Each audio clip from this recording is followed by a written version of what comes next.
Alors aujourd'hui, on va parler du théorème de Thalès. Je vais vous expliquer à quoi il sert, dans quelle configuration on peut l'utiliser et surtout, je vais vous montrer la rédaction qu'il faudra suivre pas à pas et faire toujours la même. Donc déjà, le théorème de Thalès, il va nous servir à calculer des longueurs. Des longueurs, mais pas dans n'importe quelle figure. Il nous faut cette configuration-là. Il existe une autre configuration, on en parlera dans une prochaine vidéo où la rédaction sera un petit peu différente. Donc, il faut impérativement que dans l'énoncé, vous ayez cette figure et qu'on vous signale que les droites EF et BC sont parallèles.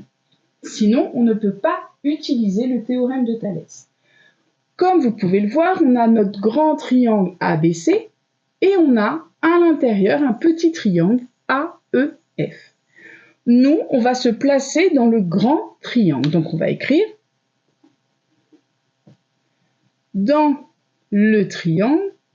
C'est un triangle quelconque. Après, il peut être particulier, mais ça ne nous intéresse pas dans ce cas-là. Donc, dans le triangle ABC, on a 2 points. Et là, on va avoir 3 tirets parce qu'il y a 3 choses importantes à noter. En fait, là, on va expliquer la configuration. Donc déjà, on va dire que E appartient, on va utiliser les signes mathématiques, au segment, on fait attention, segment, c'est entre crochets, E appartient au segment AB, et F appartient au segment AC. Et le troisième point qui est très important, c'est nos droites parallèles. Donc ici, c'est FE et BC. On fait attention, c'est des droites, donc les droites, c'est entre parenthèses.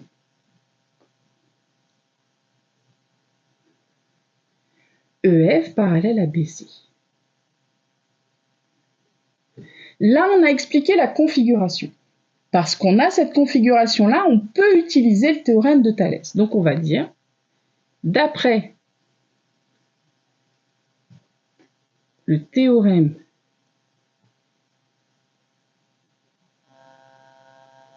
alors Thalès, toujours un T majuscule, on a.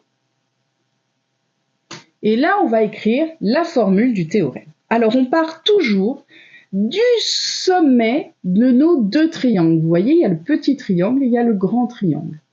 Donc, ça va nous donner AE sur AB. Toujours, voilà, AE sur AB. Ensuite, AF sur AC. Donc, on part du sommet. AF sur AC. Toujours 3 fractions, et la troisième fraction, c'est tout simplement nos droites parallèles. Donc là, on va prendre la mesure de EF divisé par BC. Il faut impérativement que vous ayez, vous voyez en haut, AE, AF, EF, AE, EF, AF, ça nous forme le petit triangle. Donc, en haut, on a les côtés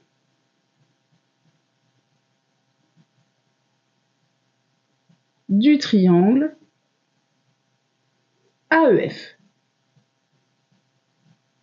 Vous, la rédaction, c'est tout ce qui est écrit en bleu. Tout ce que j'écris d'une autre couleur, c'est juste des indications pour vous expliquer, mais en aucun cas, ça doit apparaître sur la copie. En bas, vous avez AB, AC, BC. Vous avez les côtés de l'autre triangle.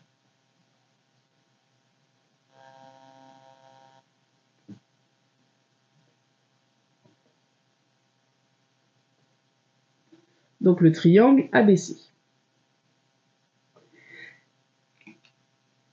Donc en fait, peu importe si vous avez le grand côté en haut ou le petit, le grand côté, le grand triangle en haut ou le petit triangle en haut. Mais ce qui est important, c'est qu'en fait, vous ayez toujours les côtés d'un même triangle au même niveau. Après, on aurait pu avoir les côtés du triangle AEF en bas, et les côtés du triangle ABC en haut, peu importe. Mais en tout cas, il faut les 3 côtés comme ça. On finit toujours par les parallèles et ici, il faut toujours que ce soit les côtés, vous voyez, qui sont sur la même droite. AE va avec AB et AF va avec AC, on ne peut pas tout mélanger. Alors ensuite, autre moyen mémotechnique aussi, c'est qu'en fait, à chaque fois ici, vous devez avoir, vous voyez là, là. Et là, vous avez le sommet A qui appartient aux 2 triangles. Et ensuite, on a ici le E et le F qui vont finalement donner EF, notre côté qui est en fait sur la droite parallèle. Et ensuite ici, ce sera la même chose. On a notre B et notre C qui vont former BC. Donc voilà des petits moyens pour bien faire notre formule. Dans une autre vidéo, ce qu'on va faire, c'est on va avoir des mesures et on va nous demander de calculer une longueur. Donc là, il suffira de remplacer tout ce qu'il y a là par les valeurs qu'on va connaître dans notre énoncé. Et ensuite, par un simple produit en croix, on pourra trouver, par exemple, AE ou AC ou EF, peu importe ce qui est demandé dans notre exercice. Donc dans une autre vidéo, vous aurez l'application. Ici, c'est juste pour expliquer la formule, expliquer le théorème. Donc j'espère que vous avez bien compris, vous respectez toujours cette rédaction et tout ira bien. Et n'hésitez pas à aller voir l'autre vidéo où il y a un exercice d'application de cette formule. Alors bon courage!